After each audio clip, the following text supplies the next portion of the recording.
Hello everyone, this is update for April 12, 2024, day 779 of the war and of the date update. Also catch up for April 11 and April 10. So I'm gonna start with the situation with Ukrainian power distribution and power generation network. Russian military destroyed another power generator. This time is this one, Tripilska power station, which was the only remaining large power station. They also destroyed this one in Sumy region, and allegedly they damaged this one, Dobrotvirska, and also Chernihivska. So essentially, Ukrainian power generation network has become extremely rigid because it relies just on this three nuclear power station, this one, and this one. This is actually Chernobyl, so it's not working, as you can imagine.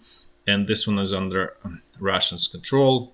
So that's all. And what this really means that the system is rigid, so you cannot increase supply of electricity or decrease it. So it's stable. That's the nature of nuclear power station. They cannot maneuver easily. And it takes quite a bit of time. So essentially, they like stable supply that doesn't really change. So as a result of this, Ukrainian government is saying, okay, during the peak hours, don't use electricity, save electricity, and so on, which is obviously going to be very difficult. Also, in some regions, there's blackouts, such as obviously Kharkiv region. Kharkiv essentially has become uninhabitable city and people living it. So basically, at this point, the infrastructure there is completely destroyed. And basically, that city, it's the population roughly, or used to be slightly more than 1 million people, 1.1 or 1.2. So and basically you cannot survive. This is going to be especially difficult in the winter, this whole situation.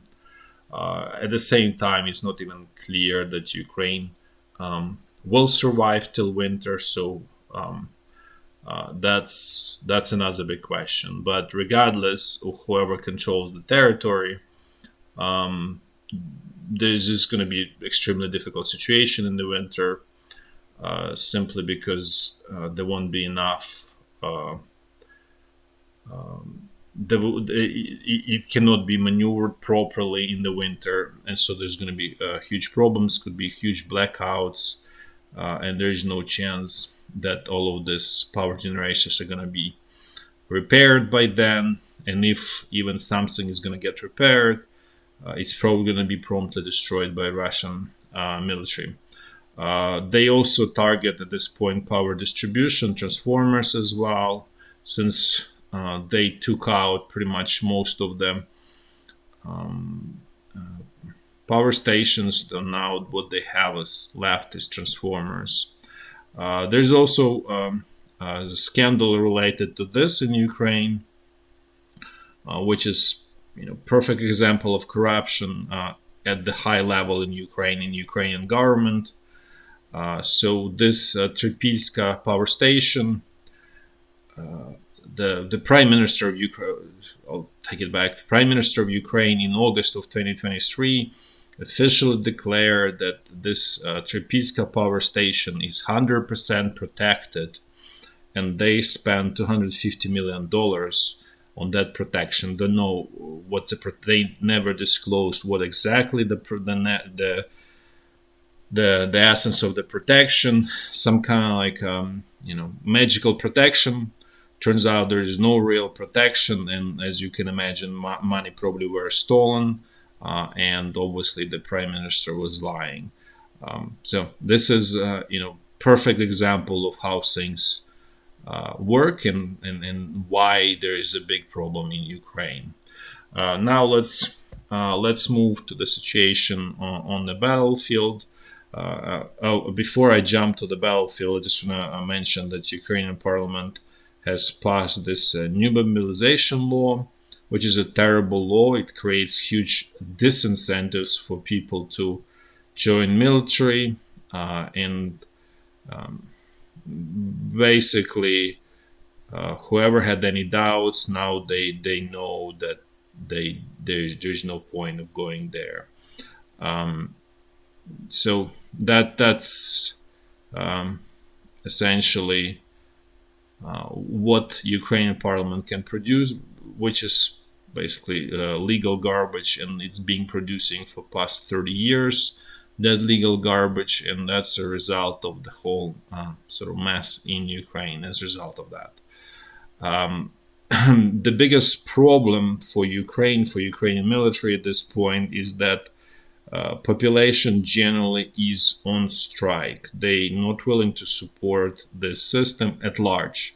There's always, minority that will support and so on, but at large, they're not willing to support that. It's all of that sacrifice that was typical for 2022 is essentially gone.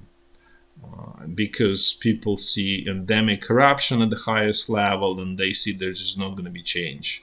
That this will continue as usual, and they just simply, they don't, as you can imagine, nobody would want to sacrifice their life for a corrupt system that benefits very few that are in charge of that system. So the mobilization will be more and more challenging as time passes for Ukrainian military. Not to mention that the quality is definitely not there, not even close to what it used to be more than a year ago. So motivation of the troops on the front line is definitely declining at this point. So now I'm going to jump to the situation on the battlefield. I'm going to do walkthrough as I always do in a clockwise fashion. So first, the situation along the state border completely sort of stabilized and fairly quiet, fairly sort of in quotes normal.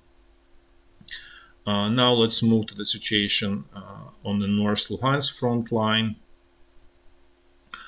Things fairly quiet here. Actually, I apologize, I forgot to remove this arrows. This is actually fairly totally quiet on this section of the front line. Russian troops definitely not seeing this. A Russian command not seeing this as the strategic area of replication of the forces, which I mentioned this many times before, because there were sort of these rumors, so Russia is preparing large attack against Kupiansk and so on. This never was, it's sort of strategic, this whole area is kind of strategic dead end for both sides essentially. Now let's move to, and the other thought that's coming from this is that Russian forces don't have enough resources to really push everywhere, right? They have very limited amount of resources at this point, both people, both equipment, both artillery shells. So unlike this kind of like gloomy doomy reports that okay, Russia is winning and Russians are outnumbering Ukrainian forces by huge amount margin, that's actually not true. Russian troops to extent outnumbering if I go back to the situation of what's their sort of real balance of power, at least let's say in terms of people, so Ukrainian military is roughly 900,000 people. Out of those people, only 300,000 on the front line. 600,000, nobody even knows where those people are. So they technically in the army, but basically this is some kind of, you call it corruption, where people nominally in the army, they get paid, but they are not on the front line and not doing anything. And essentially, they use this as ability to basically the joining army not to be on the front line. So on the Russian side, Russian troops are roughly slightly more than 600,000 people in Ukraine on the front line. So if Ukraine had everybody on the front line, Ukraine would outnumber Russian forces. But because of this corruption, Ukrainian forces outnumbered by Russian forces by 2-1. In terms of heavy equipment such as tanks, yes, Russia is outnumbering Ukraine. It's not huge, and it's at this point essentially tanks are being used as assault guns. That's really their effectively what they are on the front line. So they're not really used as tanks.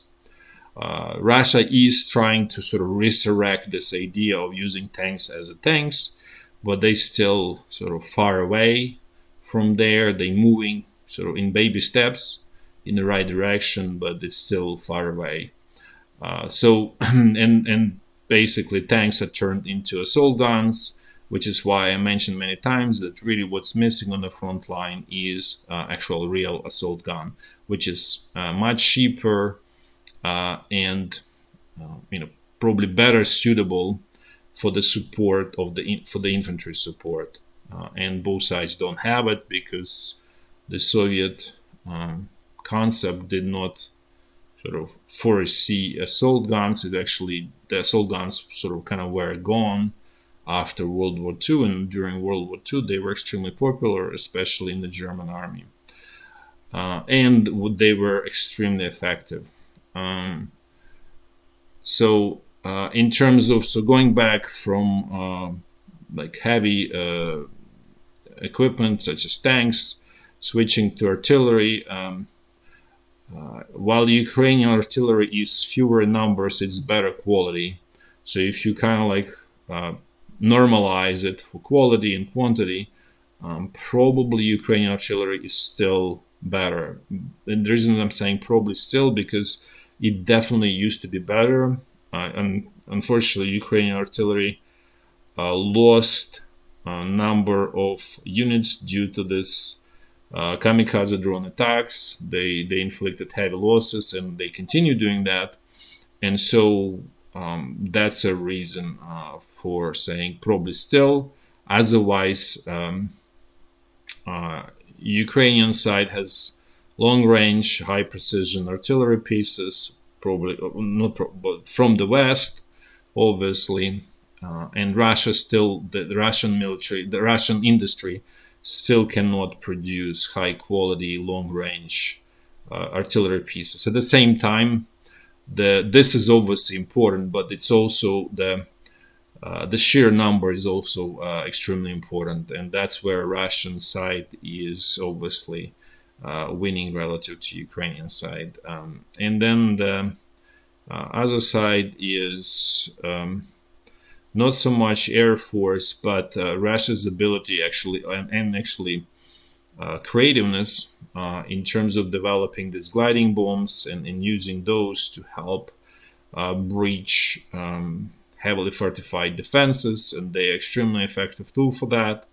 So that's obviously a significant problem for Ukrainian military, and as I mentioned, it's kind of a situation of swim or sink for Ukrainian military.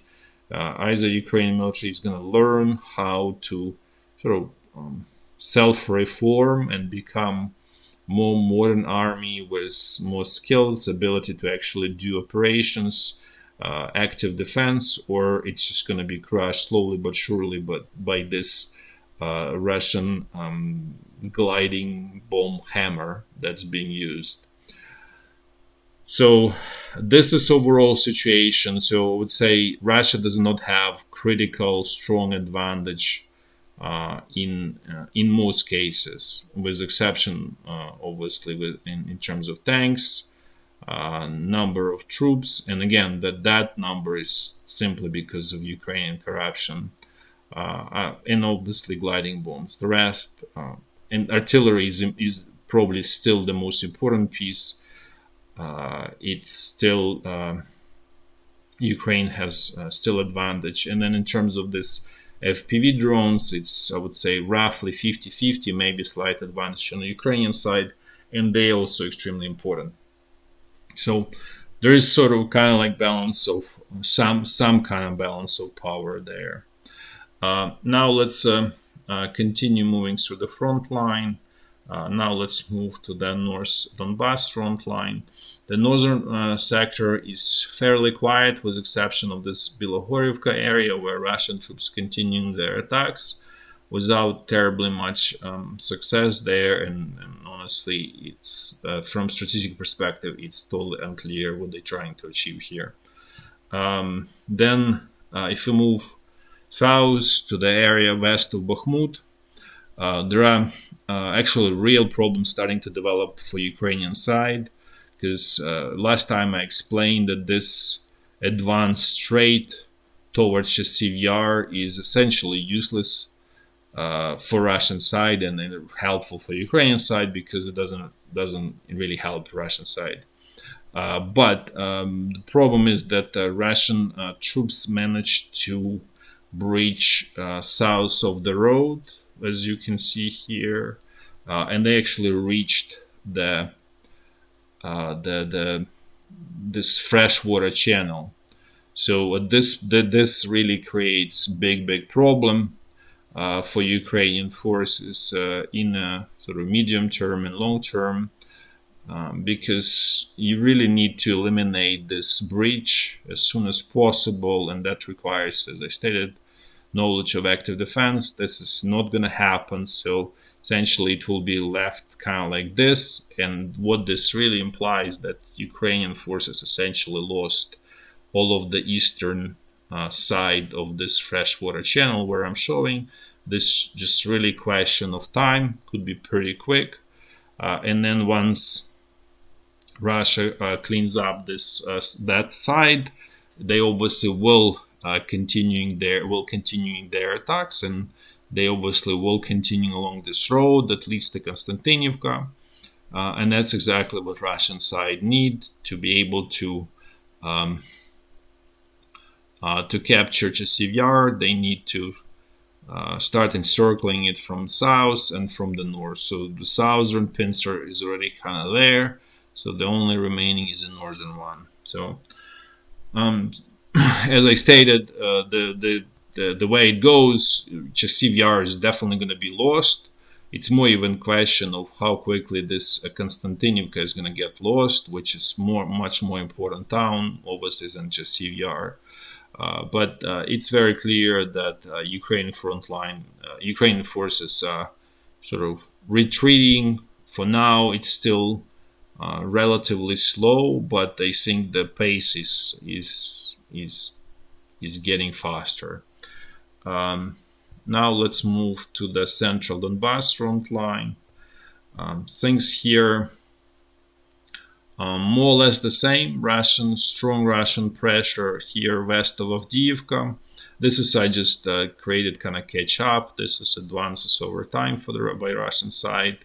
And the other area where Russian troops are pressuring strongly is out of this Marinka salient, and they are moving through Novomikhailivka, where they definitely control more than 50% of this town. I'm just going to jump quickly to look at this one because it's the scale is too high, so it's kind of hard to see what's really happening. So this is kind of front line at this point. Russian troops are sort of knocking on the doors of this village Umanske. They are preparing to start fight for this village Netailova. And as I mentioned before, the passes are sort of two.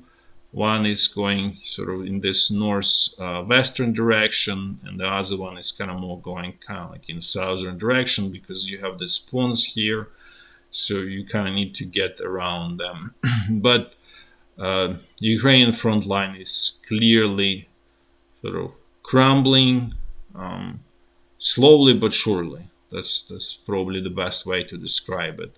And there is no guarantee that it's not going to crumble in sort of catastrophic way at some point. I'm not saying it's happening tomorrow, not in a week, probably not in 2-3 weeks, not in a month, but let's say 2-3 months can easily crash in phenomenal way. Now let's move to the situation on the Zaporizhya front line. Things here are actually quiet. So again, going back to that, what I said, that Russian forces, they don't have enough resources to attack everywhere, to do this high intensity attacks. So they just basically pulled all of the resources they can to areas where where they attempting to achieve results, which is sort of very logical and normal approach. At the same time, it gives Ukrainian command opportunity to maneuver, which it doesn't use, and so that's another whole problem with Ukrainian command. Now let's move to the last section of the front line, which is along the Dnipro River. Things here also remain fairly quiet. No major Russian attempts to destroy Ukrainian bridgeheads. I explained before, in the past. There's simply no reason to waste resources for the Russian side. They know Ukrainian side does not have resources to exploit this. So this is just basically, they just allow them to exist because they not creating any kind of threat for the Russian side. That's all for the day. Thanks for watching, and until next time, bye bye.